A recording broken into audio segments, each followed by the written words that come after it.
ইরানের উপর কালকে রাতে আমেরিকা যেভাবে গোলাবর্ষণ করে আপনার তাদের নিউক্লিয়ার ফ্যাসিলিটির উপর, এটাকে অনেকে মানে আপনারা আশ্চর্য হলেও আসলে ব্যাপারটা খুবই লজিক্যাল কীভাবে। এখন নিউক্লিয়ার নিয়ে তো প্রবলেম। এখন যেটা হচ্ছে যে আমেরিকা কখনো সরাসরি ইরানের ওপর অ্যাটাক করতে পারবে না। তাদের যেটা হচ্ছে যে সেই অথরিটি নাই, মিডল ইস্টে সেই অথরিটি নাই।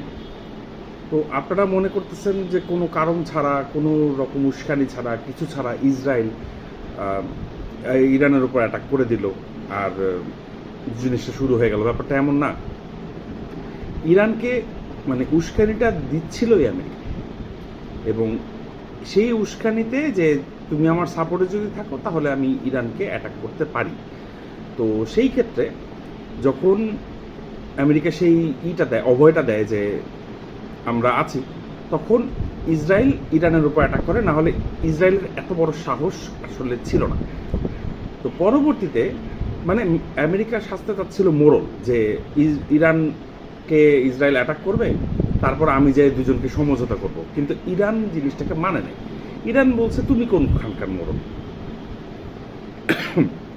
সেই ক্ষেত্রে যখন এরকম জিনিসটা হয়, এখন যখন আমেরিকা বলে তোমরা যদি সমঝোতায় না আসো তাহলে আমি তোমার উপর অ্যাটাক করব, তখন ইউনাইটেড নেশনস বা আদার যে সব সংগঠন তারা আমেরিকাকে বাধা দেয়।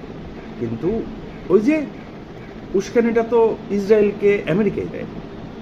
যদি এই মুহূর্তে আমেরিকা সেই সাপোর্টটা না দেয়, তো সেই ক্ষেত্রে এটা একটা কথার বরখেলাপ হবে।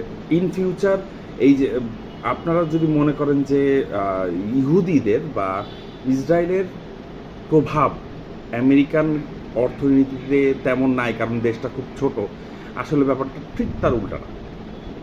ইহুদিদের প্রভাব আমেরিকানদের অর্থনীতির উপর আমেরিকানদের থেকে বেশি। তো যার কারণে তাদেরকে কোনোভাবে মানে আপসেট করা আমেরিকার জন্য খুবই ব্যয়বহুল হতে পারে। তো এখন যেটা হচ্ছে যে ধারণাও করা যাচ্ছে যে যদি এই মুহূর্তে ইরান কোনো কারণে আমেরিকাকে রেসপন্স করে, বা ইরানের পক্ষ হয়ে অন্য কোনো দেশ যদি আমেরিকাকে রেসপন্স করে, সেক্ষেত্রে আমরা বলতে পারি এটা তৃতীয় বিশ্বযুদ্ধের একটা সূত্রপাত। তৃতীয় বিশ্বযুদ্ধের যদি সূত্রপাত হয় তাহলে we are hoping for the best.